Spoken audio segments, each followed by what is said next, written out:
जय हिंद एवरीवन। आज इस वीडियो पे हम बात करने वाले हैं ईपीएफओ ईपीएफसी एग्जाम को लेकर के। जो मैं आज आपसे अप्रोचेस डिस्कस करने वाला हूं, ना ये कोई एलिमिनेशन है ना कोई ट्रिक है, कुछ नहीं। सारी चीज़ें एक प्रॉपर अप्रोच पे बेस होंगी कि इन चीज़ों पे आप लास्ट कुछ दिन में काम कर लो तो आप अपना स्कोर सुधार सकते हो, कुछ मार्क्स इंक्रीज कर सकते हो। तो कुछ 5-6 पॉइंट्स पे मैं बात करने वाला हूँ। जैसे सबसे पहला है इसमें प्रीवियस ईयर क्वेश्चंस। फर्क नहीं पड़ता कि आपने यूपीएससी प्रीलिम्स दिया है या नहीं दिया, आपका यूपीएससी बैकग्राउंड है या नहीं है, जाकर के सिविल सर्विस एग्जाम सीडीएस और सीएपीएफ के पास्ट 2 से 3 साल के क्वेश्चन जरूर देखिए। आप देख रहे हैं ये क्वेश्चन है ईपीएफओ का सितंबर 21 और दूसरी तरफ जो क्वेश्चन है ये अक्टूबर 21 सीएससी का क्वेश्चन है। दोनों बिल्कुल सेम क्वेश्चन है, बस पूछने का तरीका बदल दिया है। इस तरह से क्वेश्चंस रिपीट होते हैं, या कहना चाहिए थीम्स रिपीट होती हैं। इसलिए कह रहा हूं प्रीवियस ईयर क्वेश्चंस को जाकर देखें और उनके आंसर्स देखें। 2 से 3 क्वेश्चन आपके इस साल भी डायरेक्टली सॉल्व हो सकते हैं।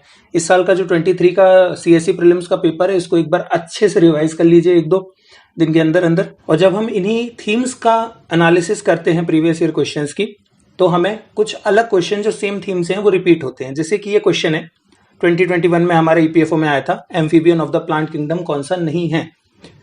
ये क्या है, ब्रायोफाइटा के अंदर आता है। ब्रायोफाइटा को हम कहते हैं amphibian of the plant kingdom. तो अब आपको करना क्या है, थीम का एनालिसिस करना है कि ब्रायोफाइटा से क्वेश्चन पूछा गया था, इसका आंसर था स्पायरोगायरा। तो अब आपको क्या करना है, देखिए जो आपने बेसिक्स पढ़ना था वो तो हर सब्जेक्ट का पढ़ा ही है। अब आप लास्ट वीडियो इसमें क्या कर सकते हैं, जो क्वेश्चन आए हैं ना उनकी हेडिंग्स पढ़ लीजिए। जैसे ब्रायोफाइटा पे क्वेश्चन आया है, प्लांट किंगडम देख लीजिए, क्रिप्टोगाम क्या होते हैं, फनेरोगाम क्या होते हैं। अगर ब्रायोफाइटा पे आप क्वेश्चन आया है तो हो सकता है इस साल हमें थैलोफाइटा, टेरिडोफाइटा, जिम्नोस्पर्म, एंजियोस्पर्म, इन चीजों पे हमें क्वेश्चन देखने को मिल जाए। जैसे कि यहाँ एग्जांपल में मैंने दिया भी है, थैलोफाइटा में कितने सारे नाम है, क्लेडोफोरा है, वोचेरिया है, एनाबीना है। तो इन चीजों का अब हम अगर रिवाइज कर लें तो हो सकता है कि 2-3 क्वेश्चन हमारे इस तरह से, अगर हम साइंस की थीम्स को सही कर लें, क्योंकि देखिए 8 से 10 क्वेश्चन आने हैं साइंस से, 2-3 फिजिक्स, 2-3 केमिस्ट्री और 4-5 आएंगे हमारे बायो से। तो अगर हम 10-12 प्रीवियस ईयर टॉपिक्स को भी अगर इस तरह से थीम एनालिसिस कर लेते हैं तो हमारे बहुत सारे मार्क्स ऐसा है इंक्रीज हो सकते हैं। तो इन चीज़ों पे काम कीजिए। मैं जब तैयारी करता हूं तो मैंने इन चीज़ों पे बहुत फोकस किया है, मैं अभी भी यही कर रहा हूं। तो इसी चीज़ को मैं शेयर करना चाहता हूं कि अगर आप कर रहे हैं, अभी भी टाइम है, थोड़ा सा टाइम लगेगा, इस चीज़ पे आप फोकस कर लो अगर कर सकते हो तो। नेक्स्ट जो हमारा सबसे इंपॉर्टेंट पॉइंट है वो है बी रेडी फॉर सरप्राइज। जितने भी लोगों ने सिविल सर्विस एग्जाम दिया होगा इस साल, बहुत ज़्यादा उन्हें शौक लगा होगा, जिनका भी पेपर रुका है, जिनको भी प्रॉब्लम गई है, तो उनको ये था कि पैटर्न ही बदल गया। तो मैं आपको एक बार कुछ पुराने ईपीएफओ के क्वेश्चंस दिखाना चाहूंगा 2015 और 17 के। ये हैं क्वेश्चंस, स्टेटमेंट वाइज ही क्वेश्चन आए थे, सेम जो हमें 2023 में देखने मिला। इसके अलावा ये डायग्राम बेस्ड क्वेश्चंस भी हैं, सिलॉक्स से रिलेटेड हैं, इमेजेस से रिलेटेड है। तो अगर इस बार भी ऐसे क्वेश्चंस आपको दिख जाए एग्जाम में तो पैनिक ना करें। इतने सारे क्वेश्चंस ये पूछ चुके हैं पिछले 2-3 जो एग्जाम लास्ट टाइम लिए गए हैं उस पर। तो इस चीज़ का ध्यान रखें कि माइंडसेट घर से ही बना कर जाएं कि कुछ बहुत अजीब हमें देखने को मिल सकता है, वहां हमें पैनिक करना ही नहीं है। क्योंकि जैसा कि मैं पहले भी बोल चुका हूं कई वीडियोस में, पैनिक किया तो पेपर वैसे ही चला जाएगा। और सीएससी में जो गलतियां हुई हैं वो यहां ना करें, इस चीज़ का बहुत ध्यान रखें। और एक चीज़ और कहूंगा कि लास्ट टाइम का जो कट ऑफ था उसका कोई लेना देना नहीं है इस साल का।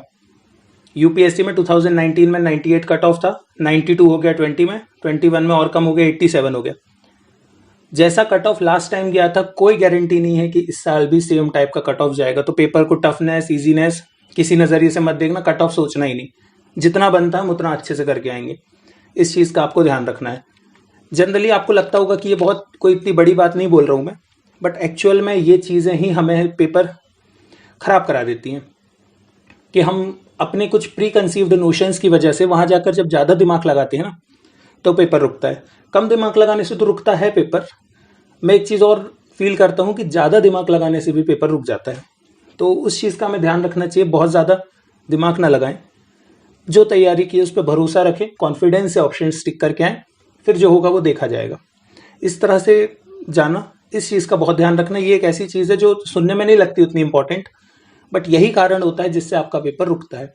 इसके बाद जो सबसे प्रॉब्लमेटिक चीज़ थी इस बार सीसेट के पेपर में भी, वो थी हमारी मैथ्स। जिनका भी मैथ्स वीक है उनको तो मैं सीधी सीधी एडवाइस करने वाला हूं कि सिलेक्टिव अटेम्प्ट करना। मैथ्स में ज़्यादा से ज़्यादा अटेम्प्ट करने की कोशिश मत करना, यहाँ नंबर डायरेक्टली गलत होते हैं, यहाँ तुक्का नहीं चलता। और इस चीज़ का भी ध्यान रखें, 10 to 15 क्वेश्चंस आएंगे जिसमें से 7-8 क्वेश्चन बहुत टफ होंगे या फिर बहुत टफ नहीं है तो टाइम कंज्यूमिंग जरूर होंगे।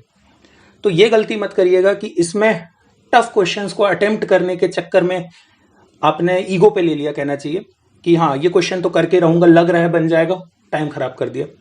बहुत सारे लोगों का इस साल सीसेट कुछ कठिन क्वेश्चंस में ईगो की वजह से कि नहीं ये सॉल्व हो जाएगा, ऑलमोस्ट एक स्टेटमेंट तो कर लिया, दूसरी और करनी है, इस चक्कर में बर्बाद कर दिया।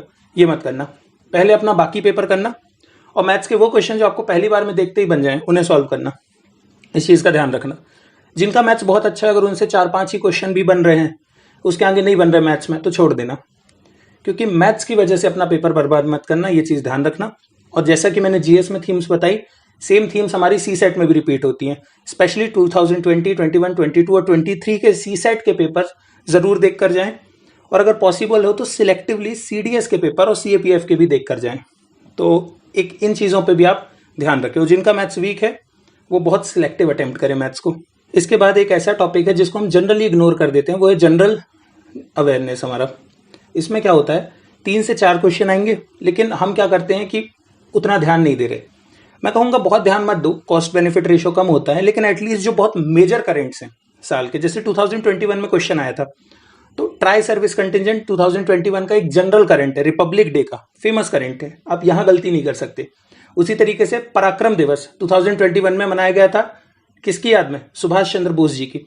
तो हमें इसका ध्यान रखना है कि 23 जनवरी बहुत इंपॉर्टेंट डे है, यहाँ गलती नहीं करनी है हमें। तो इन चीज़ों का आप बहुत ध्यान रखें कि जो हम साल भर के बहुत इंपॉर्टेंट करंट नहीं है पता, कोई दिक्कत नहीं है, लेकिन जो बहुत फेमस करंट है वो पता है। कोई इंपॉर्टेंट करंट है नहीं बना, कोई दिक्कत नहीं, लेकिन अगर वो फेमस है और नहीं बना तो ये ब्लंडर है। कई बार होता है बहुत ऐसे इंपॉर्टेंट करंट्स होते हैं जो हमें लगता आएंगे लेकिन हम पढ़ नहीं पाते, चलता है, लेकिन जो फेमस है एटलीस्ट हमें वो तो पता होना चाहिए ना। तो इस चीज़ का ज़रूर ध्यान रखना। जनरल जीए से 3 से 4 क्वेश्चन मिलेंगे, 2.5 नंबर का एक क्वेश्चन होता है, 10 से 12 नंबर बढ़ जाएंगे आपके डायरेक्टली यहाँ ही। तो 10 नंबर तक का पोटेंशियल है जनरल जीए से, और इवन इससे ज़्यादा। तो इस चीज़ का ध्यान रखें। अब लास्ट में मैं आपको एक एलिमिनेशन का एक तरीका बस बता रहा हूँ, लेकिन मैं वार्निंग यही दे रहा हूँ, ये बहुत रिस्की है। और जब आपसे पेपर में कुछ नहीं बन रहा है, मान लेते हैं आपसे 40-50 क्वेश्चंस कर लिया, अब उसके बाद आप क्लियर हो, अब मेरे से आगे पेपर बनेगा ही नहीं। मैं फिर से एक बार कह रहा हूँ, ध्यान से सुनना, वार्न भी कर रहा हूँ कि ये सबसे लास्ट रिजॉर्ट है। इसको तभी यूज करना जब बिल्कुल कुछ नहीं बन रहा और आप हार मान चुके हैं कि यार अब कुछ नहीं हो सकता आगे, तो इस तरह से तुक्का लगा लो। इसमें आपको क्या करना है, मान लेते हैं सपोज आपके 2 क्वेश्चन है, आपको डाउट लगता है कि आंसर बी और सी में ही होगा इन दोनों में, और आपको श्योर नहीं है आंसर किस में है, और आपको ये क्लियर है सपोज कि ए और डी तो गलत ही हैं उन दोनों क्वेश्चन में, किसी भी जगह हो सकते हैं वो। तो जब आप टिक करने जा रहे हैं ना ऑप्शन को, तो कोशिश ये कीजिए कि दोनों क्वेश्चन में आप सेम ऑप्शन को टिक कीजिए।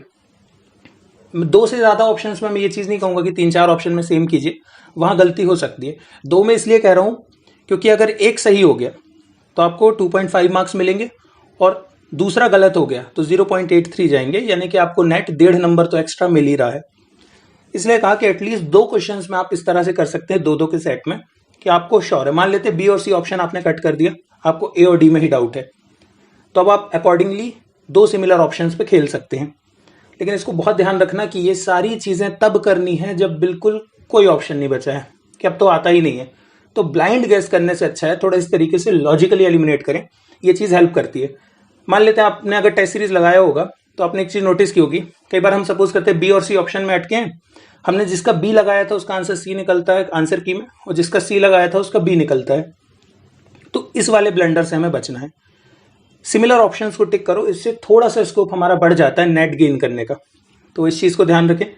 1.5 नंबर, 2 क्वेश्चन डायरेक्ट गलत किए तो 1.5 नंबर चले जाएंगे, और 2 क्वेश्चन में अगर एक भी सही हो गया तो 1.5 नंबर मिल जाएंगे, और दोनों सही हो गए तो फिर तो क्या ही बात है, 5 नंबर हैं सीधे सीधे। तो ये एलिमिनेशन को सिर्फ तभी लगाना जब आपके पास कोई और ऑप्शन नहीं बच रहा है। तो ये कुछ चीज़ें थी जिस पे मैं आज आपसे बात करना चाहता था, कि अब जिनका भी CSE रुक गया है खासकर उनको तो मैं यही कहूँगा कि इन अप्रोचेस से अगर आपको कुछ हेल्प मिले, कुछ आपको अच्छा लगा हो वीडियो में, तो ज़रूर अपनी प्रिपरेशन में से इम्प्लीमेंट करो। बहुत कम टाइम बचा है एग्ज़ाम के लिए, तो एग्ज़ाम अच्छे से देना, और एग्ज़ाम का जो भी रिजल्ट हो तो उसके बाद एग्ज़ाम के बाद हम ज़रूर बात करेंगे। कमेंट ज़रूर करना। आज की वीडियो को लेकर आपको कोई डाउट्स हैं तो कमेंट ज़रूर करें। आज के वीडियो के लिए सिर्फ इतना ही, मिलते हैं नेक्स्ट में। जय हिंद।